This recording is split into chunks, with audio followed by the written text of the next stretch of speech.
We will now resume where we left off in looking at univariate outliers from video 1 and start looking at standardized scores. To begin, I'm going to take the median and standard deviation for both groups and make sure I write them down. You could also drag this to one side.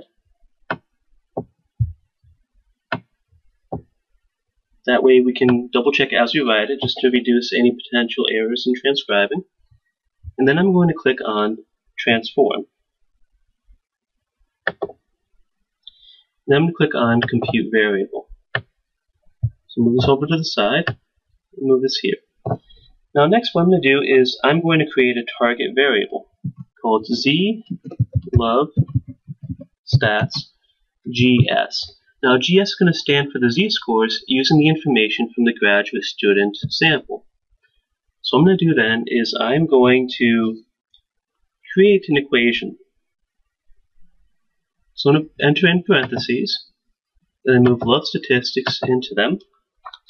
I'm going to be subtracting the median, which was 89 for the graduate sample.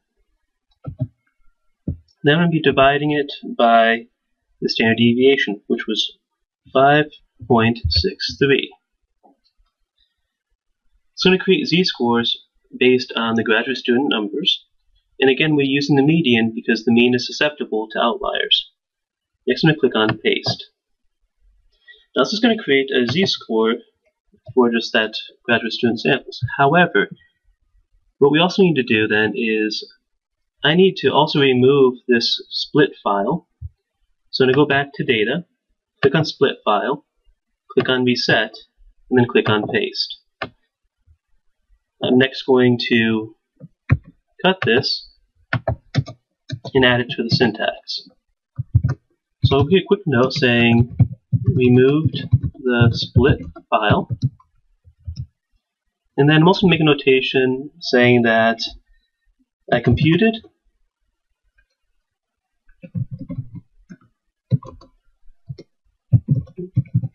z-scores for the graduate students. Now, I also want to do the same thing, but for the faculty sample. So what I'm going to do is I'm actually going to copy the syntax, paste it below. I'm going to change graduate students to faculty. I'm going to change the variable name from the end is going to be GS to now it's going to be F for faculty. I'm going to add in the median. The median was 93 rather than 89. And the standard deviation was 5.98.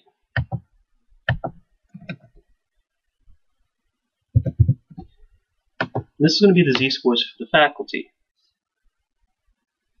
Now next what I'm going to do is I'm going to run this, making sure I include the removal of the split file.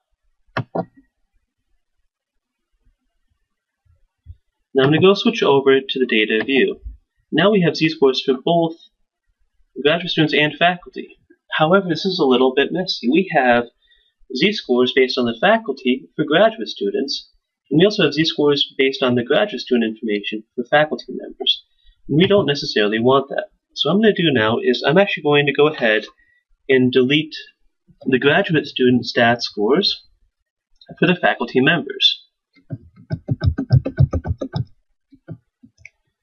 Then I'm going to also delete the z-scores for faculty statistics for the role of graduate students. This helps clean it up a little bit. Now, based on these z-scores, none are going to, from what I see, none are above an absolute z-score of 2.5. As such, I believe we've removed all potential outliers. Now, it's important to note that participant number 10 has a fairly high z-score, but it's still below the absolute value of 2.5 threshold. I may want to be more conservative and consider them an outlier, in which case I want to run the t-test with and without that case and report both. However, since it's below my a priori criteria, I'm going to leave it in since it may be a true score, since on the normal distribution there will be values at the far ends of the distribution. Now, since I've already turned the split file off, I'm going to go ahead and run the t-test. So what I'm going to do is I'm going to go to Analyze, click on Compare Means, and select an independent samples t-test. Then I'm going to move the role to a grouping variable and click on Define. So that group 1 is not going to be graduate students or those who have a 1 value, and group 2 is going to be the faculty or members who have a 2. We'll click on Continue. Then I'm going to move Love Statistics to our test variable. Now I'm going to paste this into my syntax. I'm going to bring up our syntax. Then I'm going to add a comment.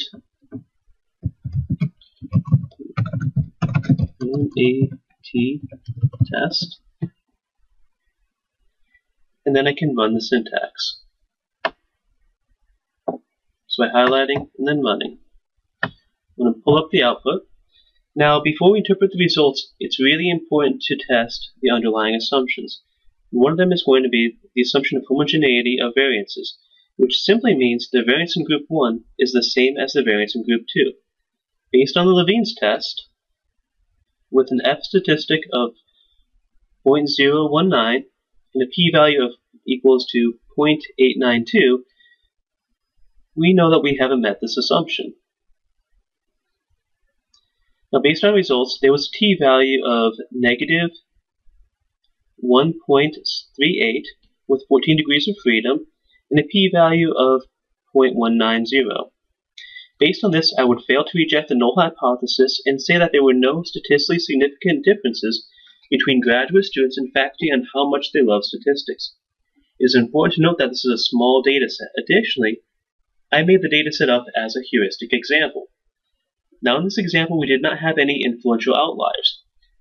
This would require us to run both the analysis with and without that specific case. For more information on how to detect and handle outliers, please see our research tip on outliers posted on the IVA webpage in the research tips section.